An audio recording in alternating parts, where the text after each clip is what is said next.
Welcome to this week's Aelita Diaries, The Pretender. Another horrible episode. Season 3 can't get over soon enough. These episodes were like pulling teeth. I told you the quality of the show was gonna dip. I didn't tell you how far down. We're down to the second layer of hell now and making our way to the third. What's the A plot? The B plot? Well, the A plot is something that Code Equestria can never endorse. Stalking. Don't do it, kids. You're lucky that I can't walk, or I would beat you up for it. Do not stalk your crush. The crushie? Well, that's a young cadet student named Johnny. Who's he got a crush on? Yumi. Who does he get advice to kind of answer this for? Oric. And Oric gets hit with a douchebag stick. The super douchebag stick. In fact, Odd and Oric and the odd torture continues. This time in the means of a stat tracking contest for Ryoko kills. But let's be honest, it's a dick measuring contest. And the boys want to see who's got the best warrior work going. Jeremy's got a stat program just to answer the call. Just to give the two boys the reason to be a complete and total idiot on Ryoko. And trust me, it cost them. It cost them both. Hard. But that's later. The Xana attack? Another horror movie reference. This time, Albert Hitchcock's thriller, The Birds. Even down to the black attacking rows that attack en masse and peck their opponents to death. God, Xana's a real horror connoisseur.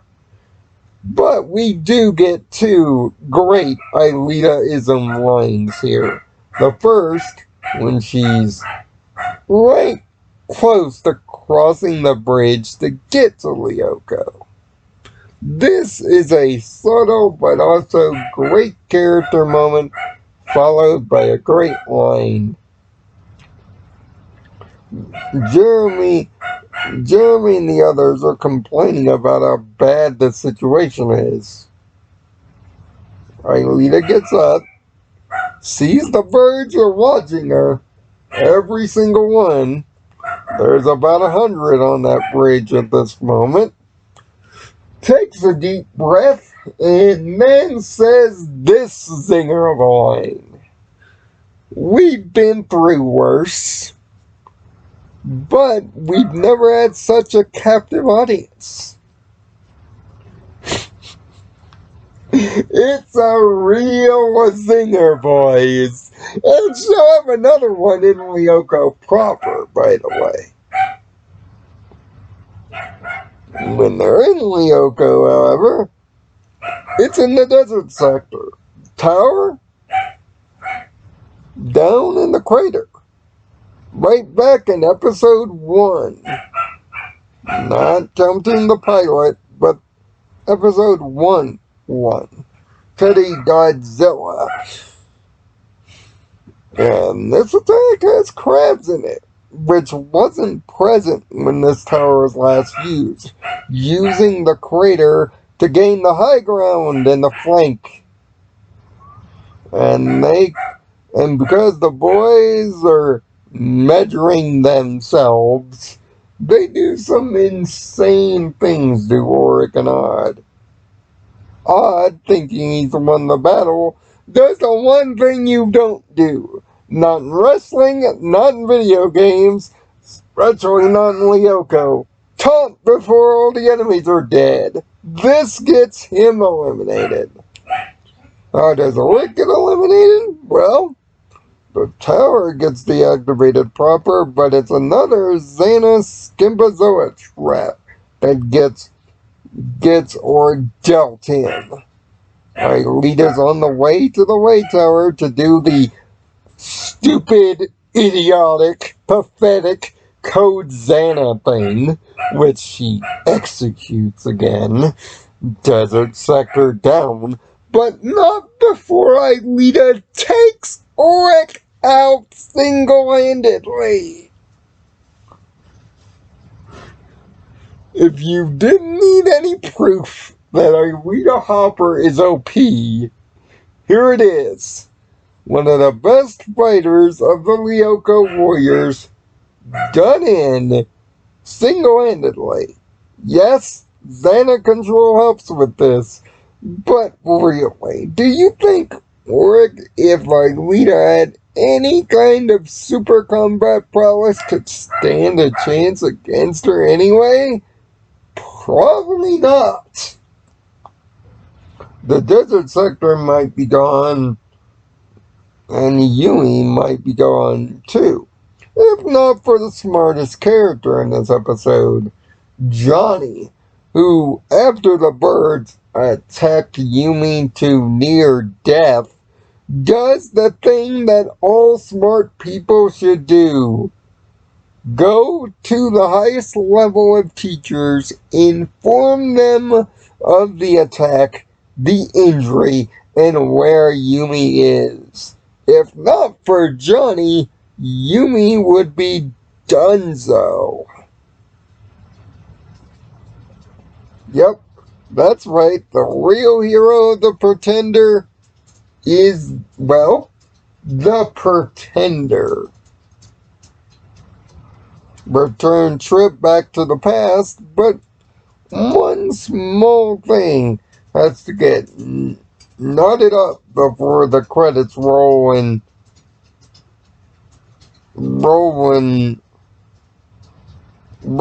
getaway plays. Who won the dick measuring contest between Auric and Odd? Well, they didn't. Aelita did. I guess the analytical program gave her a point bonus for the Auric kill that she got. Which is a perfect punchline considering, on top of the other punchline that Aelita deals out, pretty much giving them a hot, solid burn for acting like two stupid idiots and trying to get her to the tower beforehand. Saying that the tower would have been deactivated earlier, but you two were too clumsy. See, Aelita's the real queen of this show, and the real queen of this episode. And she has total boss energy. Other than Johnny, she's the only good thing here. This episode is another just bad idea. The homage to the birds is wonderful. The zingers are nice, and Auric having to improvise combat against the possessed Aelita is also sweet. Why? Because the birds take Jeremy out, which forces Odd onto the computer, which is something he can't do. And it's something he won't do again until, well, next season, thank God. But this episode, thankfully, gets a 3 out of 6 this week. Yeah, it's an improvement above the last 2 weeks that have been below mid-tier. Thank God this one actually has some fun moments to hold on to, but that dang Code Xana gimmick just brings the whole thing down all over again. Let alone Johnny's encouraged stalking. Don't do it. Next week, we get The Secret, which is the episode number of my lucky number, 59. Oh my God. Just 6 episodes left, Lionel. Just 6 episodes left. And you will be out of this crappy season, and you can talk about good stuff again. Finally. Find peace in your own nirvana. I'll see you guys next week.